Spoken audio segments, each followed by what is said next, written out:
Hello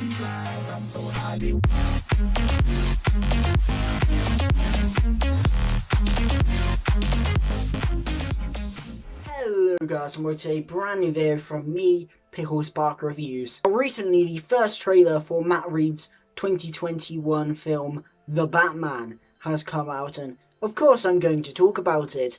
You guys know that I'm a massive Batman fan, and I'm very excited about this upcoming project. I was already excited to see a back to basics Batman movie. Believe it or not, we haven't had a proper fully fledged Batman movie in nearly a decade. That's absolutely mental.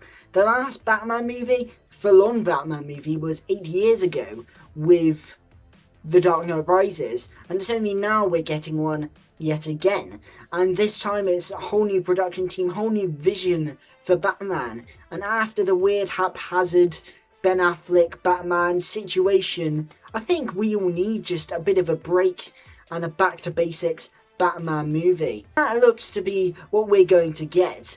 I'm a big fan of what they're doing with this movie. They seem to be taking certain aesthetic choices from the Dark Knight films, but they don't seem to be ruining the characters like they did in BVS. Now, let me explain what I mean by that. Obviously, the Dark Knight films were dark and aesthetic, but just because the films were dark didn't mean that all the characters needed to be all dark and grown up and so adult. I say that in quotation marks because Zack Snyder's, apparently his films are made for adults apparently. Whereas in the Dark Knight films, the characters are allowed to be themselves. Just because you create a hopeless world, which isn't really what the Dark Knight films are going for, but you can see that that's what they took from that and tried to incorporate that into BVS. Just because you create a hopeless world doesn't mean your characters need to be hopeless.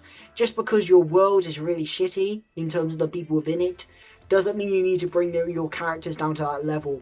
Batman shouldn't kill in BVS. He just shouldn't. He shouldn't be a bastard just because the world is really horrible. And that seems to be what we're getting here. Just because the world seems a bit dark and shitty, Batman will hopefully, and I get that impression, will still keep his moral code and will keep what makes the character so great. This film just seems to be a back to basics Batman movie, as I said before. It's exploring Batman in his younger years. I'm pretty sure he's already 1 year into being Batman in this film, so we're not going to get an origin story, which I think is for the best. But it seems as if we're getting a young Batman, a Batman so young. We've never really seen that. I know Batman Begins, he's supposed to be younger, but Christian Bale doesn't look young. He's in his 20s at least by the time he actually becomes Batman. At the start of the film he looks much younger, but he looks a fully fledged adult when he's Batman in Batman Begins. However, Robert Pattinson looks like a kid in this film, which I think is a really interesting choice. He seems, a lot of people have criticised the whole emo take on Batman, but I think he really looks like a rich kid. It was my same thing why I didn't mind it with Harry Osborn in The Amazing Spider-Man 2. Because, yeah, they look a bit emo, but it looks like they would be like a sport little rich kid. And that's the kind of impression I get from Bruce. I'm not saying his character will be like that, but he certainly looks the part. I think in other Batman films you don't really believe that they were heir to a billionaire's throne or something.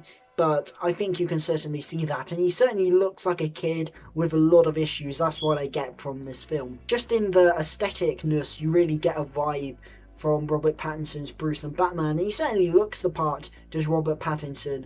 I'm still undecided on the suit. I think it looks cool. I think there are a couple of elements that still look weird, like the eyes. I'm still not fully sold on those, but I'm sure when the film comes out, my opinion will be swayed. But I do like what they're apparently doing with Robert Pattinson's Batman. I like the aesthetic and stylistic choices they've chosen. They've taken a few tricks from the Dark Knight trilogy, but they seem to be going in their own direction here, which I really, really like. And they're doing something which Nolan was too afraid to do in his films, which is really try and tackle some of the sillier villains and make them a threat. Now, to be honest, I never saw a reason for Nolan to not use the Penguin and the Riddler. His movies didn't suffer because he didn't use those villains, but the problem is a lot of Batman villains have a sort of stigma around them where, oh, you couldn't use those are too silly. But no, they're not. Just because the Riddler tells riddles and wears a green outfit. That doesn't make him too silly, because the Riddler is actually pretty dark. And that seems to be the direction they're going in with this film. I've said it before on this channel, but I'm such a big fan of the Riddler. He's my second favourite Batman villain behind the Joker. So, I mean, everyone's favourite Batman villain is the Joker, realistically. So, I really like the Riddler. He seems to be doing him justice in this film. Paul Dano is a perfect choice for the Riddler, in my opinion. I think from the outset, he just has that kind of physique, that kind of tall, kind of slim nature, that kind of unsuspecting nature, but you could kind of believe he would go rogue. The thing that I got from Corey Michael Smith in Gotham, I kind of get that same vibe off of Paul Dano just aesthetically, but when you see him in this film, the whole voice, they've got that nailed down to a T. He sounds really creepy, does the Riddler, and I like the fact they're trying to bring in a bit of fear factor, because the Riddler, what he does is a creepy dude. But because in the comics, and particularly what he's remembered for, the Batman 66 show and Batman Forever, he's dressed up as a really campy guy and like a B-Tech Joker, everyone kind of writes off the Riddler. But I think when you see what they did with him in Gotham, was really dark and really clever, actually. And they do seem to be going in a slightly different direction to what they did in Gotham. What I really liked about in Gotham was his kind of fall from grace. I went from a nice guy to a cold-hearted killer who enjoyed him playing mind games. They're going in a slightly different direction. He seems to be a fully formed Riddler, but I do like the fact that he's, you know, killing people, leaving clues for Batman to solve, questioning people, hacking into things. That's perfect for the Riddler, and the fact he's involving Batman in it as well, I think it's going to create a really nice hero-villain relationship between the two, because he's only just starting out, and clearly the Batman has taken the Riddler's eye. I presume maybe the reason that he's targeting the Batman, maybe he knows he's Bruce Wayne. I'd really like for them to go down the Wayne Enterprises route for this, because Bruce Wayne, he's young in this film, he's the head of a company, he's not going to take it into too much notice, and the fact that his company created the downfall of the Riddler, I think is really interesting, and that's something that makes Bruce think as well, because his company was essentially the reason for this man's descent into villainy, and makes him think, yeah, I'm not doing good things, am I? That's what I like about the Riddler dynamic. If you're not going to go down the Gotham route where you see a nice guy essentially descend into the Riddler, which I think was what was so good about that portrayal, I think what you should do is really play up that Wayne Enterprises connection and the connection between Bruce and Edward Nygma, because that's a really good connection there, and I think it's what works so well for that villain, but it's not really been done that much, really. Yeah, they're doing the Riddler right. He's not wearing the full getup.